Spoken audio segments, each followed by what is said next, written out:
Test, 1, 2, 3. I think. Yeah, okay, I'm seeing green bars. I'm gonna assume that's working. Yeah. Cube, a documentary that I've been working on about speedcubing for around the past 4-6 months, is finally complete. I started pre-production of this at around June of last year, so yeah, around 8 months ago. And my first competition that I filmed at was Australian Nationals 2025.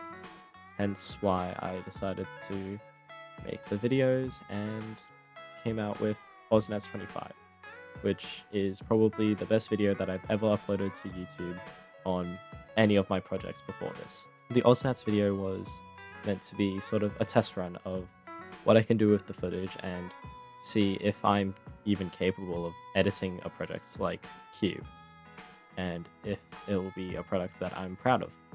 And I would say that the experiment was a success because I eventually got around to making Cube for school, and the due date has come and passed. It's uploaded, and I'm now going to share it here with you guys. Just a note, this is my school assignment, so this is somewhat stripped back in comparison to my idealized version of it. It has a time limit of 5 minutes. I can only use uncopyrighted music, so I can submit it to film festivals. And there's a lot more smaller quirks that I haven't fine-tuned out yet, which I hopefully would in time for film festival submission dates. This is why I have this intro section, so I can explain to you guys that this is not technically a final product. I plan to work on this more. And so if you see like you pop up in your feed again some 6 months later, just know that that's probably the idealized, finalized version of it. So yeah, without further ado, I'm Aaron, and this is my school project.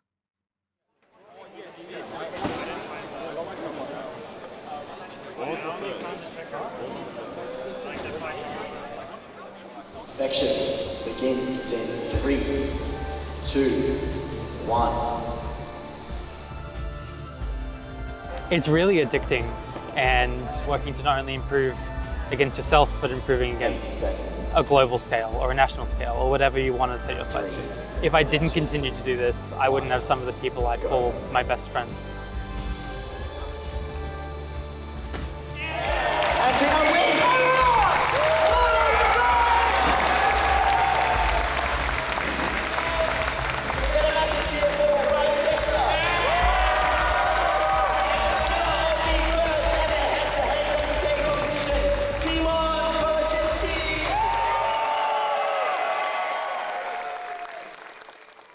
I am Connor Theodore. I am a speedcuber from Australia, and I've been speedcubing for about the last 7 years of my life. I was gifted a Rubik's Cube from one of my family members. It eventually sat in one of my closets for a very, very long time. And while I was moving house, I picked it up and was like, hey, why don't I learn how to solve this? So I spent the next few nights looking up a YouTube tutorial and following through. And then after I learned how to solve it, I got the urge to try and get better.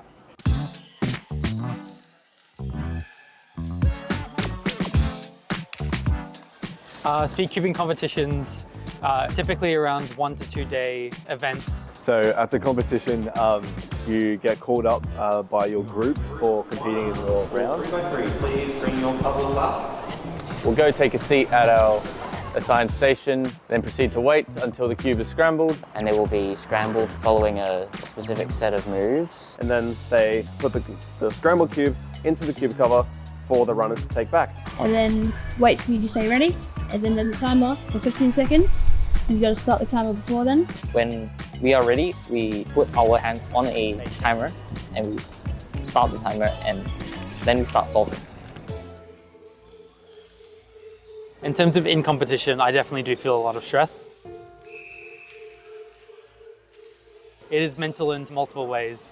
Not only is it mental as in actually being able to do it, but also psyching yourself up to be able to do it with the pressure of being officially timed. And I never really live up to how I do at home. It has a lot of similarity with track, especially with running. You're not only going against other people in your own specific race, but also your own times in the past and other people's times throughout the entire history of the sport. I'll always be like really nervous when I'm competing. My hands will be shaking a lot, and I'll be like kind of dreading competing. The hardest part is usually performing in competition. As a person who doesn't cube, you probably assume that being on a stage or being at home wouldn't be that different, but once you're up there, you start to get nervous. Time management is probably the biggest issue with me, trying to find a way to balance my time between all of these multiple hobbies. Things such as work or school, I definitely feel like with how addicting it is, I do put too much time into it. For me, I'm also a track athlete. Last year, I was in 2 different bands for music. When you play other sports, so if you play rugby, touch rugby, a lot of broken fingers. I've managed to find ways to limit that nervousness. Making sure that if you have a bad attempt behind you, trying to put your best foot forward and still finish with good attempts. It's told me to try and not be so down on myself, especially when it comes to my achievements. And you're working to not only improve against yourself, but improving against a global scale or a national scale or whatever you want to set your sight to. The cubing community I feel like is really, really welcoming. While yes, most of the mainstream media is centered around these 4-year-olds from China or whatever, there is certainly a lot of diversity within the cubing and the community, and as long as they are passionate, I feel like anyone, no matter what situation you're in or like what career path you want to go down, are able to do this. I honestly would say try speedcubing out, look up a tutorial, just try and figure it out. Like, join this community, because honestly I feel like without this community I don't know where I would have been in my life.